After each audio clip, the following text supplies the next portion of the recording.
মাঠটা 4 অধ্যায় 30 আর 32 পদটা পড়ো।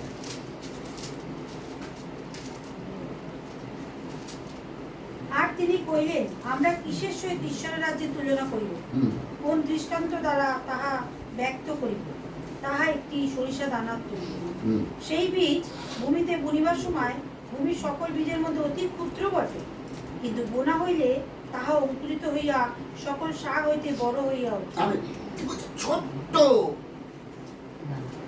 আমরা জানি মার্ক এই ব্যাখ্যাও করেছে, কারণ যদি সর্ষের দানার মতো বিশ্বাস থাকে পর্বতকে বলবে সরে যাবে।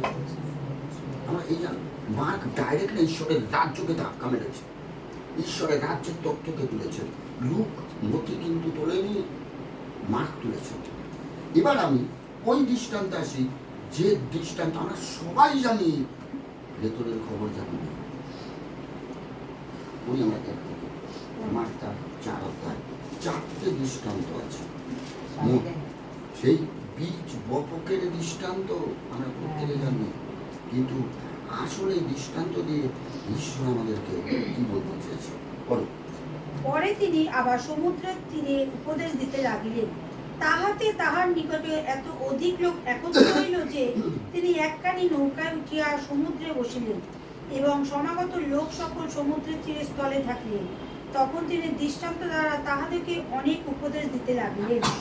উপদেশের মধ্যে তিনি তাহাদেরকে বলিলেন, শোনো, দেখো, বীজ বপন করিতে গেল।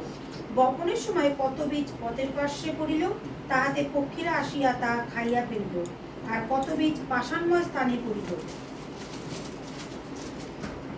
যেখানে অধিক মাটি পাইল না, তাহাতে অধিক মাটি না পাওয়াতে তাহার শীঘ্র অঙ্কুরিত হইয়া উঠিল, কিন্তু সূর্য উঠিলে পর পুড়িয়া গেল এবং তাহার মূল না থাকাতে শুকাইয়া গেল।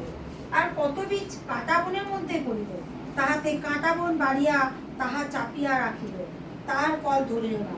আর কত বীজ উত্তম ভূমিতে পড়িল, তাহা অঙ্কুরিত হইয়া ও কত বাড়িয়া উঠিয়া ফল দিল, কত 30 গুণ, কত 60 গুণ, কত 100 গুণ ফল দিল।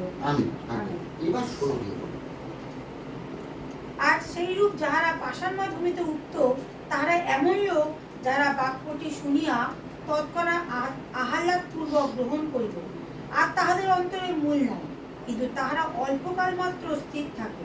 পরে সেই বাক্য একটু ক্লেশ কিংবা তাড়না ঘটিলে তৎক্ষণাৎ বিঘ্ন পায়। আমি কি বলছি, ফার্স্ট দেখবে আমাদের রাস্তাঘাটে পাথর থাকে, যেরকম আমাদের হৃদয়ে কিন্তু পাথর আছে।